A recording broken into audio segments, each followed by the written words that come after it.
Hello guys, how are you? Hope you all are doing well. Today I'm back with one of the most interesting video. In this video tutorial guys, we will learn how to use WhatsApp two-factor authentication security for your Instagram. Okay, so this is the very unique method to set up WhatsApp as a two-factor authentication for Instagram on your Android. Okay, so this same method you can try on your iPhone as well as. So for this guys, open the Instagram on your phone like this. Okay,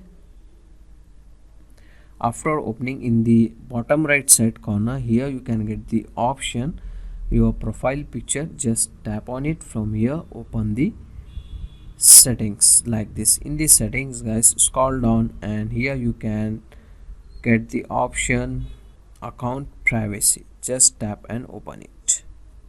From here you need to find out account center option. Just open it and open the password and security option like this, and here you can get the option two-factor authentication. Just tap on it, select your Instagram ID from here. Okay, now from here you need to select SMS or WhatsApp. Just select this, tap on next button.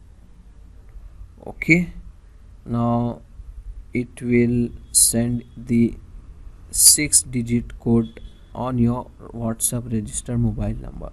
So open the WhatsApp and note down that code and enter in the box. Okay, and then tap on next. In case if you want to change the mobile number of WhatsApp, just tap on change phone number. Okay, so this is the way to set up the WhatsApp as two-factor authentication for your Instagram. So that's what we guys, the short simple video. Hope you enjoy this. If you enjoy, please guys like, share and subscribe. Thank you very much.